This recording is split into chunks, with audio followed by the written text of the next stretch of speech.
2003 ఓ గళం విచ్చుకుంది, ఓ ఆరోపణ విన్నంటింది, ఒక అభియోగం దేశమంతా కార్చిచ్చై వ్యాపించింది.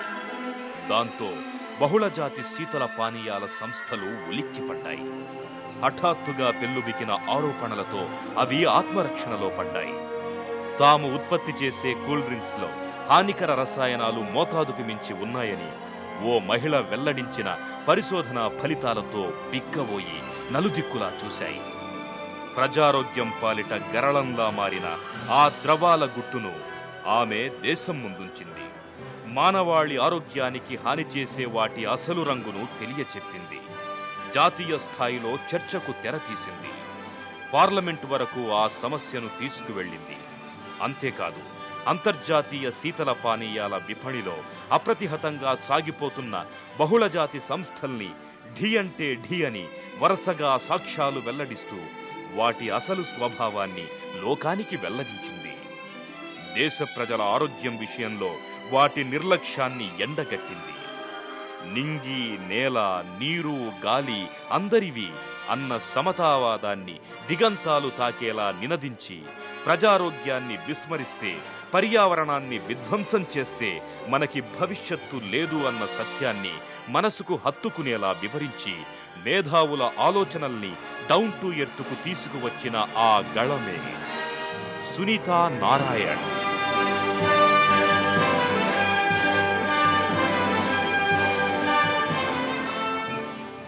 పాశ్చాత్యుల పర్యావరణ భావనకు భిన్నంగా పర్యావరణమే ప్రజాజీవితం, పర్యావరణమే ప్రజాస్వామ్యం, పర్యావరణంతోనే సమానత్వం అనే నినాదాన్ని మిన్నంటించిన సునీతా నారాయణ్ను చూసిన వారు ఆశ్చర్యపోకమానరు.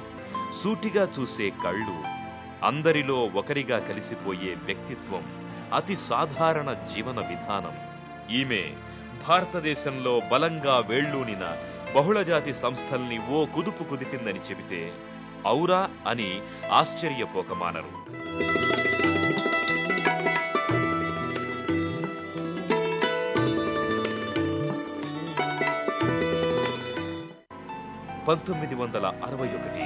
ఢిల్లీ దేశ రాజధానిలోని ఓ వ్యాపారుల కుటుంబం. ఆ ఇంట జన్మించిన సునీతకు తాతయ్య పాత్రికేయుడు కావడంతో అక్షరాలు, పుస్తకాలు చిన్నప్పటి నుంచే ఆకర్షించాయి.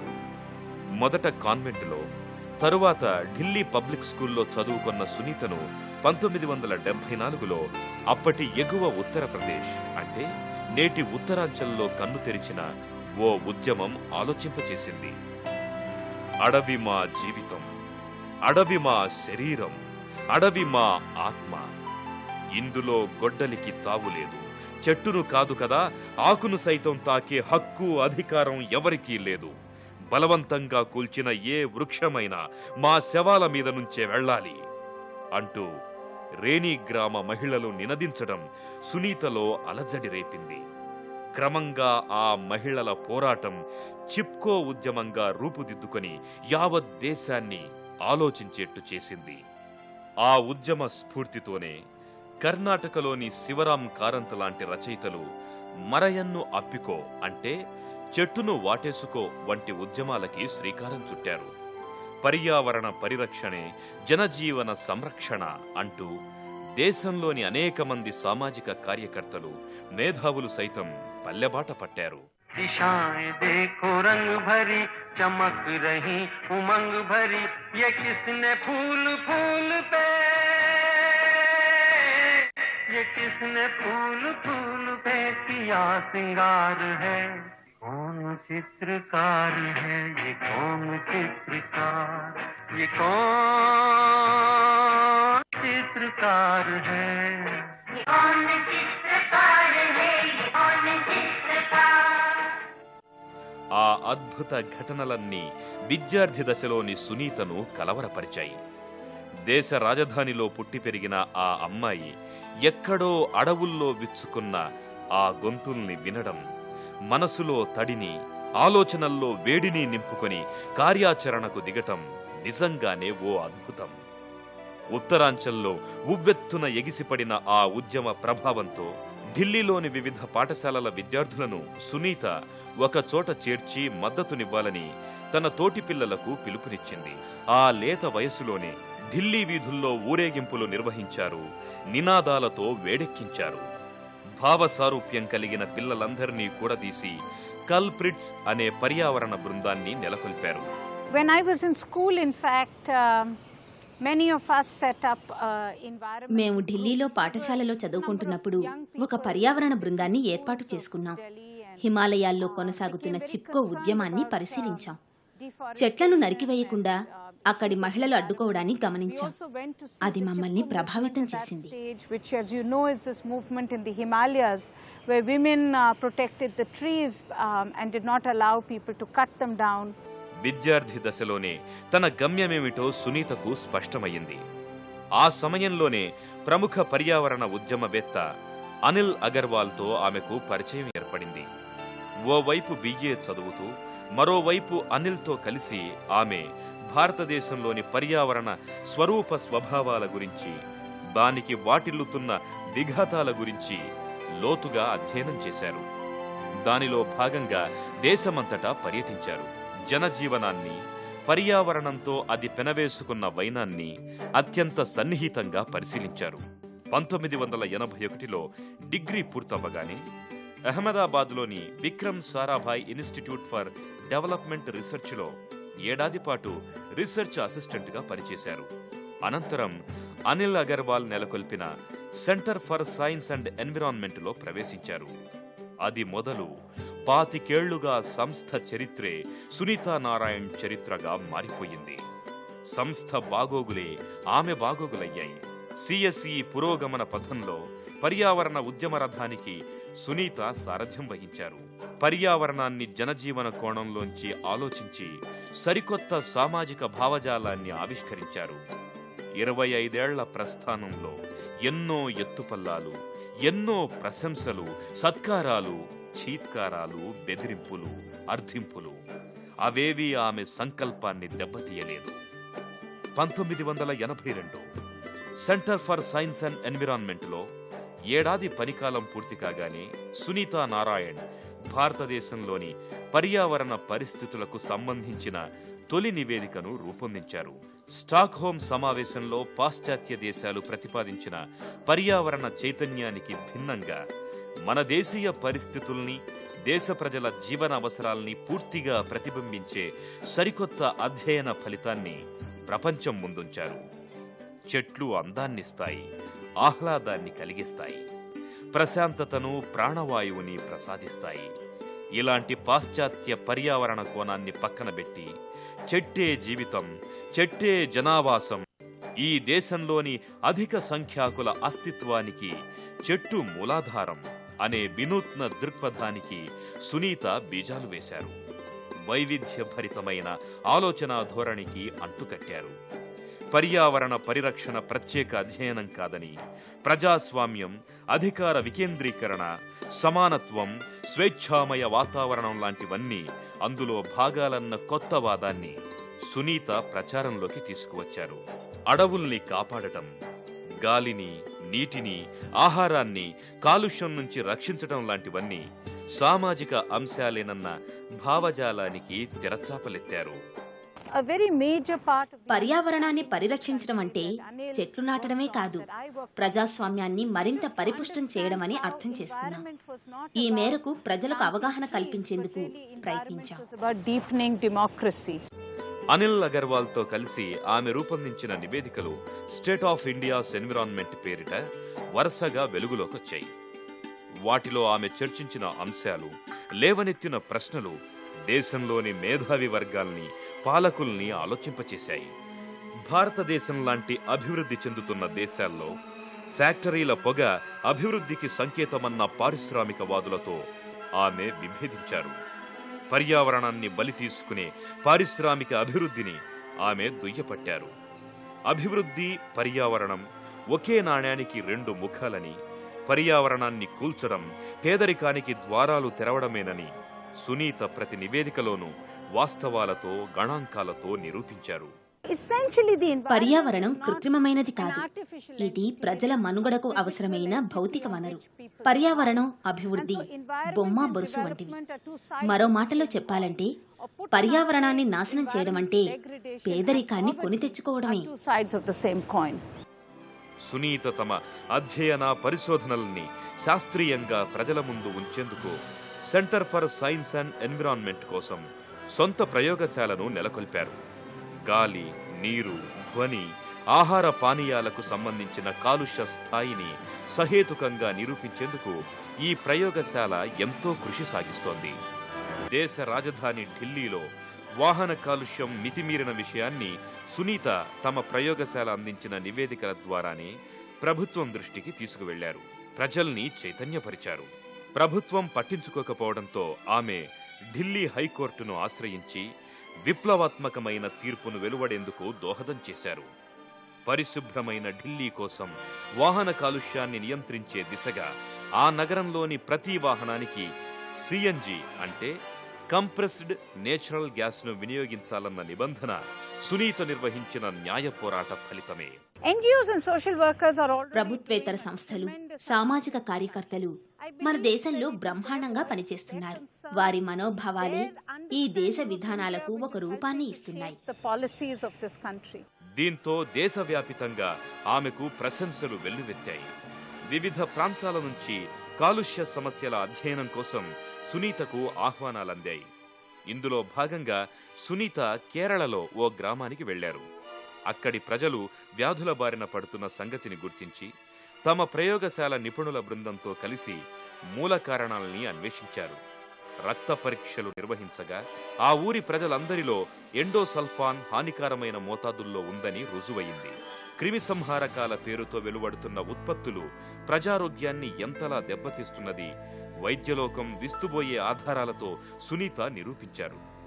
పల్లెటూరి ప్రజల తాగునీటి వనరులు కలుషితమవుతున్న తీరుతెన్నుల గురించి ఎన్నో వాస్తవాల్ని ఆమె వెలుగులోకి తీసుకువచ్చారు. అలాగే తాగునీటిని సీసాలలో నింపి సాగుతున్న వ్యాపారంపై ఆమె దృష్టి సారించారు.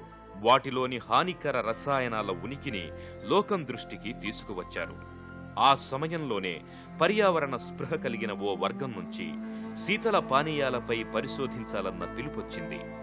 ఇది సునీత లక్ష్య సాధన కోసం సాగిస్తున్న ప్రస్థానాన్ని కీలక మలుపు తిప్పింది.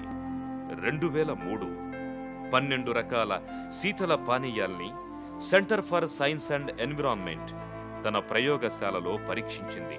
వాటిలో లిండేన్, డిడిటి వంటి విష రసాయనాలు హానికరమైన మోతాదుల్లో ఉన్నాయని సశాస్త్రీయంగా నిరూపించింది.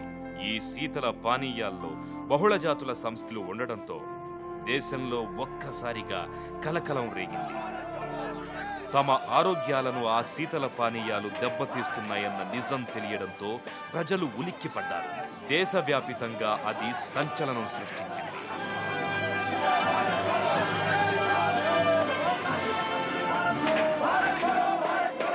బహుళజాతి సంస్థల ఆగ్రహాన్ని సునీత రుచి చూడాల్సొచ్చింది.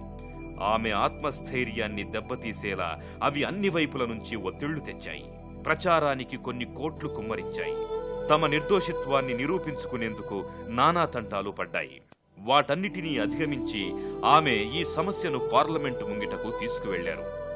ప్రజారోగ్యానికి సంబంధించిన ఈ సమస్యను పరిశీలించేందుకు జాయింట్ పార్లమెంట్ కమిటీ నియమించడం దేశ చరిత్రలోనే ప్రప్రథమం.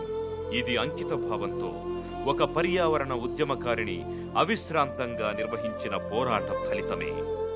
భారత్ కో బులంద్ కర్నీ చాహియే ఆగే ఆనే వాలే సమయ మే. రానున్న రోజుల్లో భారతదేశాన్ని సుసంపన్నమైన దేశంగా తయారు చేయవలసిన అవసరం ఎంతైనా ఉంది. అమెరికా భారత్పై పర్యావరణ అంశంపై ఎంతో ఒత్తిడి పెడుతుంది.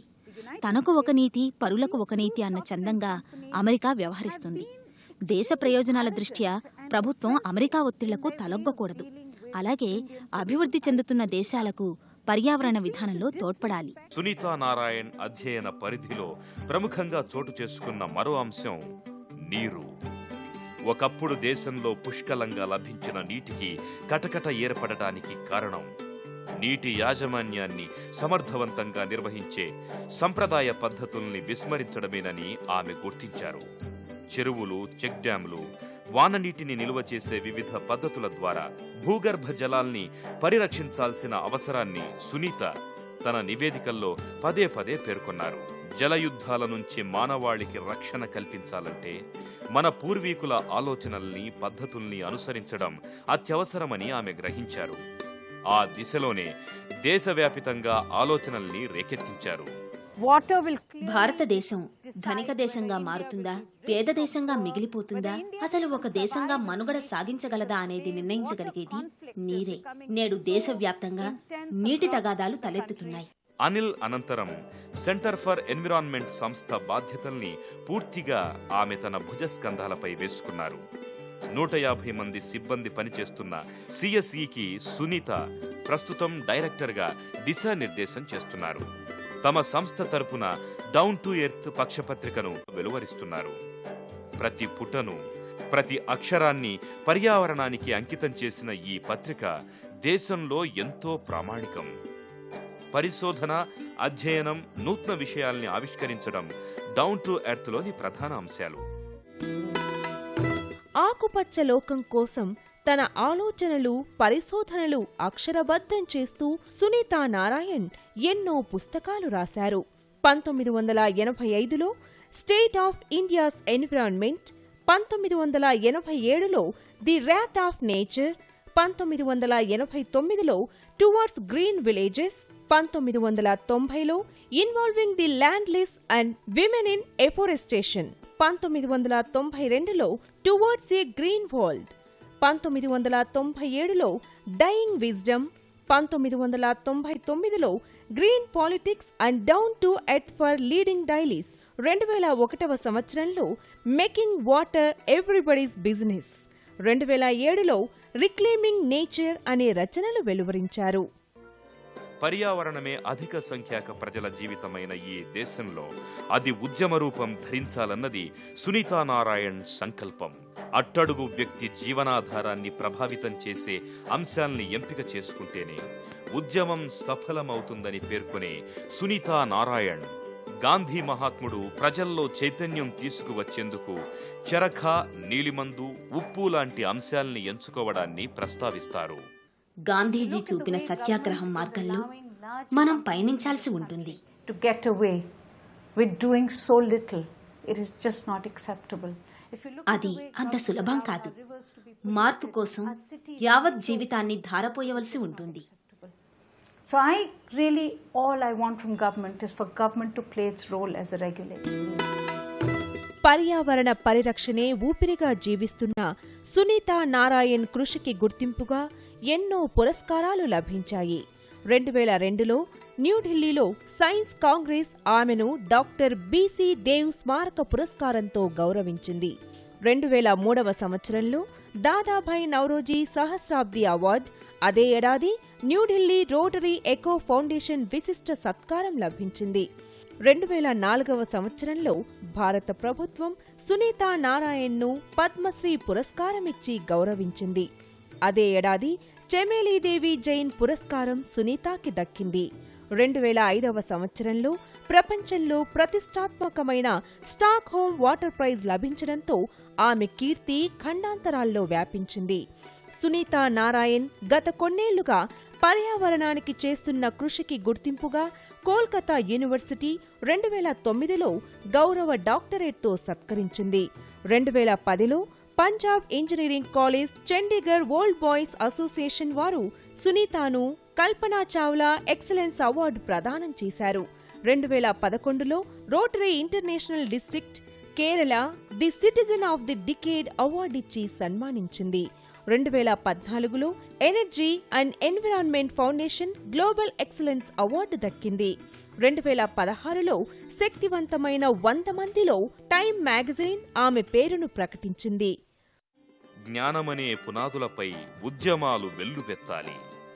గాలిని, నీటిని, నేలని, ఆహారాన్ని, ఆలోచనల్ని కాలుష్యం బారి నుంచి రక్షించాలి.